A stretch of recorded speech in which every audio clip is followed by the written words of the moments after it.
Hey guys, Mugeh here and welcome back to another quick guide.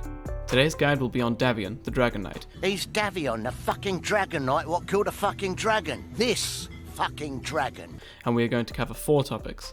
1. The laning stage. 2. Which items to build. 3. Your skill build and talent tree. And 4. Strengths and weaknesses.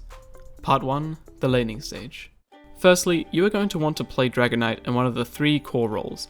Mid lane being ideal, but off lane and safe lane work as well. Let's go over how you would play each lane, starting with the mid lane.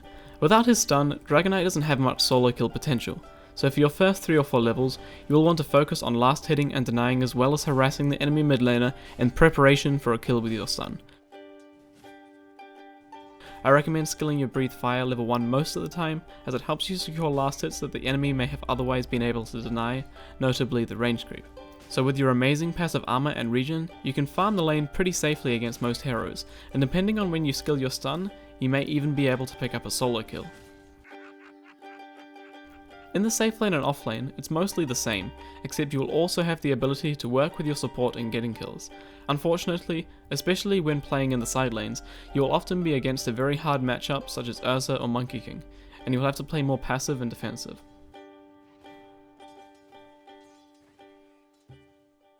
Part 2. Which items to build.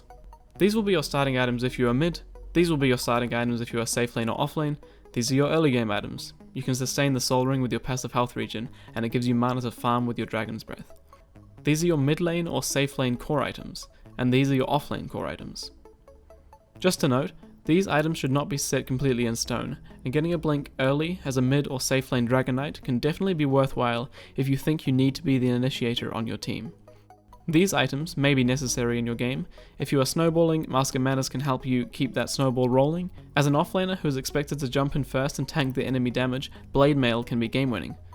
Pipe, another good option if you are an offlaner, etc, etc, etc. Have a look through all these items on the screen here and think about when they would be necessary or game winning for your team. And yes, you can use this guide in game, and the link to use it is in the description of this video. Part 3. Skill build and talent tree. The skill build is reasonably simple. By the time you are level 12, you want your skills to look like this. But the build up can vary from game to game. For a standard build, I'd recommend this one, but often skilling your stun at level 4 is not worth it, as higher levels in Breathe Fire can help you farm with your Soul Ring, as well as win the lane. If your focus is still on contesting the lane, and your kill potential is low, you should continue maxing your passive, and your level 7 might look like this. If you have been pushed out of the lane and need to catch up on farm, your level 7 should look like this. And if you are playing the standard hybrid build, your level 7 should look like this. Part 4. Strengths, weaknesses, and how to overcome them.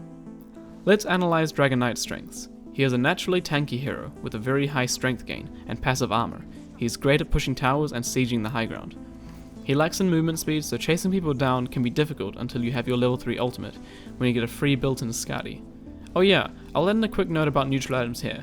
Basically all the neutral items that give you movement speed I find the best. You'll also notice that I didn't put Sanjin Yasha in the suggested items. That's because so many of the neutral items you will get basically give you a similar amount of movement speed anyway, and I find it to be an inefficient way to spend 4,100 gold. But I think it's still viable, so buy it if you want. Anyway, moving on to Dragon Knight's weaknesses, he struggles to farm quickly, which is why I recommend buying a Maelstrom, and he is much weaker in teamfights without his ultimate. To optimize his strengths, you'll want to group up with your team to take a tower every time your ultimate is ready in the early game. Not only is it a good way for you and your team to get gold, but it helps your team take over more and more of the enemy map, giving you a significant advantage without forcing fights where you don't have your ultimate ready. Another weakness of Dragon Knight is being kited. As a tanky hero, you don't mind getting focused. But when you are constantly getting slowed or stunned, you can quickly start to feel very useless in teamfights, so this is when BKB comes into play. With your passive armor, and now 100% magic resistance, you can freely dominate teamfights. If the enemy team tries to focus you, it will take such a long time that your team can kill them all, and if they ignore you and focus your team, they are going to have a dragon constantly spitting on them from the air. When you have taken a tower or a fight with your team and your ultimate is running out, retreat to a safer spot on the map where you can farm safely, and then repeat the process with your next ultimate. The point that you will win the game will generally occur after you have completed both your BKB and your Assault Cuirass, and you have taken down all the enemy tier 2 towers, maybe even killed Roshan. If you want to fight at this point, with your ultimate and Assault Cuirass, your team will shred through the enemy base, achieving a flawless victory.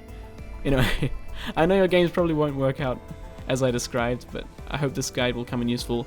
Please like the video and subscribe. I'm going to be making a bunch more of these quick guide thingamadoodles. And yeah, thanks for watching.